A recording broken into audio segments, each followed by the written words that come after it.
morning, class. Today we're going to be starting a new unit about learning how to identify and define new vocabulary words when we're reading. Okay? So I'm going to start with this question. What or who is a detective? Talk with your elbow buddy first, and then I'm going to call for volunteers, okay? You have 2 minutes. Who or what is a detective?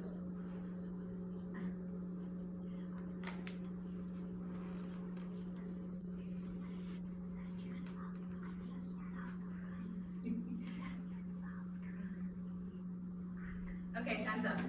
So what did you guys talk about? What did you come up with? Jules? Someone who solves crimes. Someone who solves crimes. Okay, let's make a list. Alright, so detective. Someone who solves crimes. Okay, good. What else does a detective do? Or what else is he? They investigate. They investigate. Okay, good word. They investigate.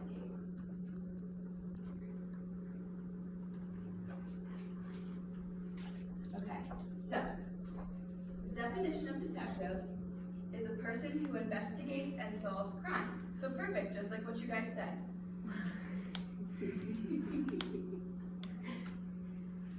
So other than investigating and solving crimes, what are some other characteristics of a detective? Or simply, what does a detective do?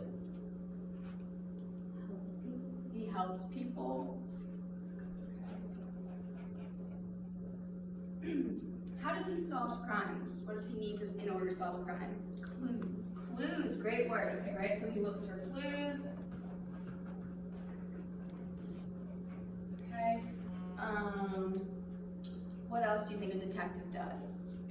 What about when he, yes? With a magnifying glass. He uses a magnifying glass, okay. Good, we're gonna come back to that later with the magnifying glass. What else do you think a detective has to do? You know, he has to solve this crime. He has to talk to a lot of people about it. What does he have to talk to people about when he... What does he have to do with them? He asks them what happened, right? Yeah. So he asks a lot of questions. He interviews them. Great. Does anybody know what that word is for when a detective interviews somebody? Interrogate. Interrogate, right? Great word.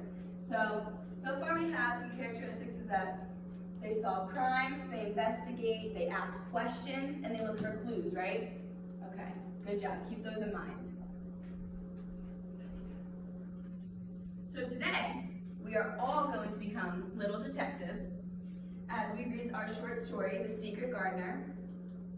And while you guys are reading, you're going to be looking for context clues in the reading. Has anybody ever heard of context clues before? No?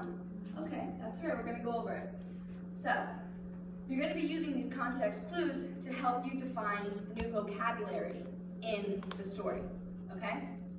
So, talk with your partner really quick about what you may think a context clue is.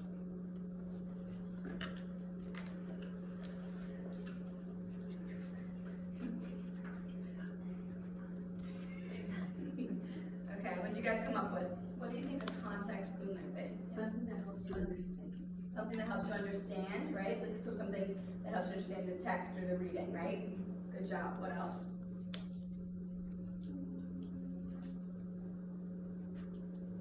That's okay, we're gonna go over it anyway. So, a context clue are hints that an author gives to help define a difficult or unusual word within a book. The clue may appear within the same sentence as the word to which it refers, or it may follow in the next sentence. Right? So a context clue is a hint that the author writes in the story to help you understand different words that you may see, or new vocabulary that you're unsure of. You can refer to these context clues to help define the words. Okay? So the book that we will be reading today, we're going to start with a read aloud, and then you guys are going to move into a close reading. It's called The Secret Garden by Frances Hodgkins Burnett. And as we read, we're going to be looking for our new context clues and our new vocabulary. and we will be able to use the context clues to help us define the new vocabulary, okay?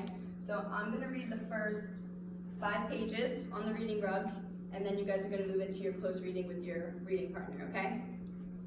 And I just want you to remember one last thing before we move on in this lesson, is that not using context clues is a literary crime, right? So we always need to use our context clues when reading literature, just to help us better understand the text, okay? So come around the reading circle. I'm gonna leave that up on the board so we're reminded of it.